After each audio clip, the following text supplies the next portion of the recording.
देश के करोड़ों किसानों के लिए आज का दिन बेहद खास है। प्रधानमंत्री नरेंद्र मोदी आज पश्चिम बंगाल के हुगली जिले के तारकेश्वर से प्रधानमंत्री किसान सम्मान निधि योजना की 23वीं किस्त जारी करेंगे। इस किस्त का इंतजार लंबे समय से किया जा रहा था और अब करोड़ों किसानों के खाते में सीधे पैसे पहुंचने वाले हैं। खास बात यह है कि इसके साथ ही किसानों के लिए कई नई कृषि योजनाओं और परियोजनाओं की भी शुरुआत की जाएगी। प्रधानमंत्री किसान सम्मान निधि योजना के तहत आज देश भर के 9.44 करोड़ से ज्यादा किसानों के बैंक खातों में सीधे 18,880 करोड़ रुपए ट्रांसफर किए जाएंगे। ये राशि डायरेक्ट बेनिफिट ट्रांसफर यानी कि डीबीटी के जरिए किसानों तक पहुंचेगी। कृषि मंत्री शिवराज सिंह चौहान के मुताबिक अगले पश्चिम बंगाल में 45,35,000 से ज्यादा किसानों को करीब 907 करोड़ रुपए की राशि मिलेगी।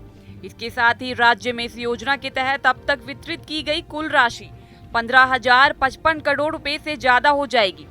वहीं अगर पूरे देश की बात करें तो साल 2019 में ये योजना शुरू होने के बाद से किसानों को दी गई कुल सहायता राशि 4.46 लाख करोड़ रुपए के आंकड़े को पार कर जाएगी।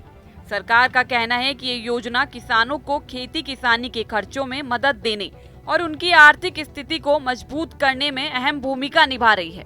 प्रधानमंत्री किसान सम्मान निधि योजना की 23वीं किस्त आज जारी होगी। पीएम किसान की 23वीं किस्त 9.44 करोड़ किसानों को मिलेगा लाभ। 18,880 करोड़ रुपए होंगे ट्रांसफर। पीएम मोदी अपने इस दौरे के दौरान कृषि क्षेत्र से जुड़ी कई बड़ी पहलों की भी शुरुआत करेंगे। प्रधानमंत्री फसल बीमा योजना और मौसम आधारित फसल बीमा योजना के पुनर्गठित संस्करण को लॉन्च किया जाएगा, जिस पर कुल मिलाकर करीब 12,200 करोड़ रुपए खर्च किए जाएंगे। सरकार का लक्ष्य 2026-27 तक लगभग 1.10 करोड़ किसानों को फसल बीमा के दायरे में लाना। इसके तहत करीब 30 लाख हेक्टेयर भूमि पर उगाई जाने वाली फसलों को सुरक्षा कवच देने की तैयारी है।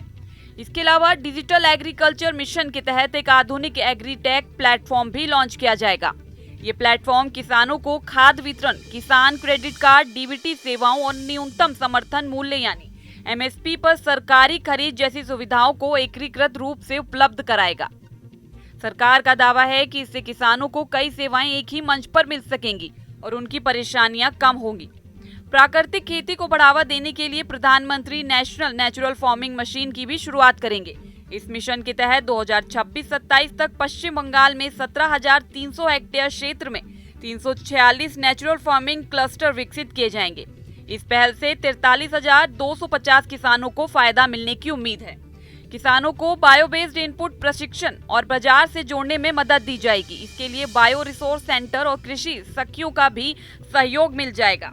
यही नहीं, प्रधानमंत्री पश्चिम बंगाल के पुरुलिया, दार्जिलिंग, अलीपुरद्वार और झारग्राम जिलों में प्रधानमंत्री धन धान्य कृषि योजना की भी शुरुआत करेंगे। इस योजना का उद्देश्य खेती की उत्पादकता बढ़ाना, फसल विविधीकरण को बढ़ावा देना और फसल कटाई के बाद स्टोरेज व प्रोसेसिंग जैसी सुविधाओं को मजबूत करना है। ग्रामीण बुनियादी ढांचे को मजबूत करने की दिशा में आज कई अहम कदम उठाए जाएंगे। प्रधानमंत्री ग्राम सड़क योजना 3 के तहत 213 करोड़ रुपए से अधिक की लागत वाली 49 सड़क परियोजनाओं का उद्घाटन किया जाएगा। 315 किलोमीटर से अधिक लंबी ये सड़कें ग्रामीण क्षेत्रों की कनेक्टिविटी को बेहतर बनाएंगी। इससे किसानों को अपनी उपज बाजार तक पहुंचाने में आसानी होगी और दूर दराज के इलाकों में रहने वाले लोगों की शिक्षा और स्वास्थ्य सेवाओं तक पहुंच भी बेहतर होगी। कुल मिलाकर आज का दिन देश के किसानों के लिए कई बड़ी सौगात लेकर आया है।